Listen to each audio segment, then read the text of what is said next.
We will attempt to fathom civilized mankind, those of the last few centuries. Basically, 3 to 4 generations for consideration. What is the purpose of this probe? Strictly to estimate a constructive prediction of intellectual advancement and the humanitarian values that societies are capable and likely to contribute to all people around the world. What is the religious and cultural status of the present existing races and ethnical traditions that have sustained individual groups through time?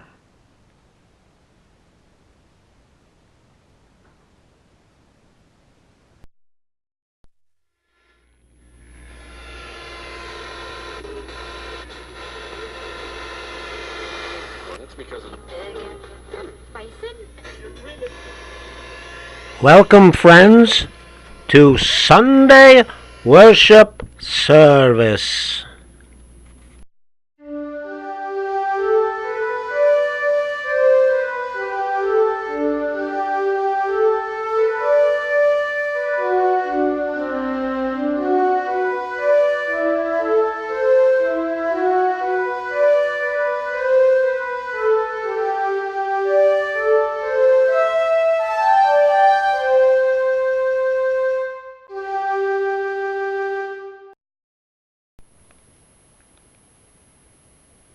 In the concept of virtue, are there more common ethical standards that are sustaining a superior level of philosophical thought as a common bond to all advanced thinkers in humanity?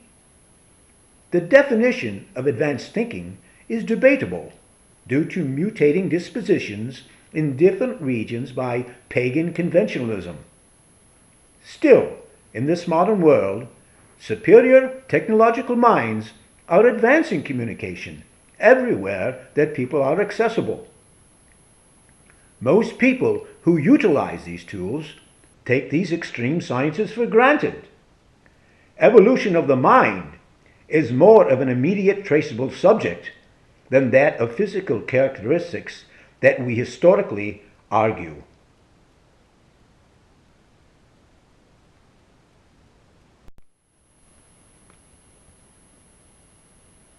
The close neighbors of European countries are all at odds with the ever-fluctuating Middle Eastern nations who constantly battle. Escaped or fleeing immigrants settle in various European cities but bring their problems with them. Ever so-called religious priorities of non-Christian sects unfortunately contain evil programs, more disturbing than good, which infiltrate the traditions and ethics of the common people, who are authorized citizens of the cities being threatened by radical new change.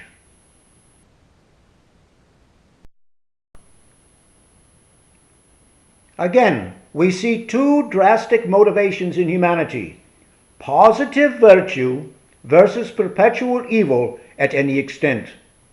The medium is basically stagnant, where one opposite force is not prevailing over the other.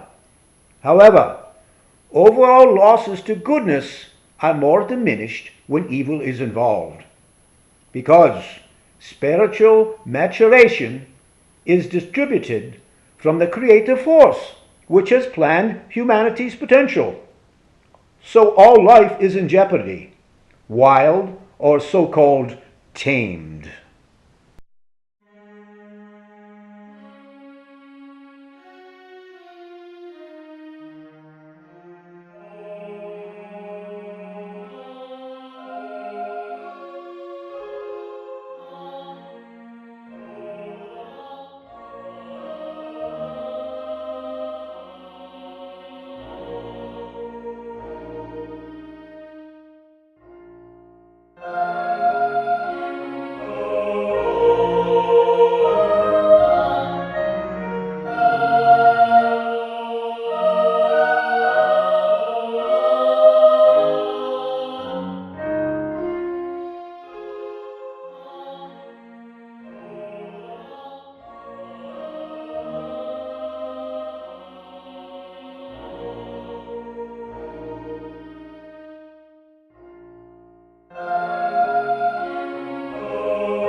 How then do we face this force?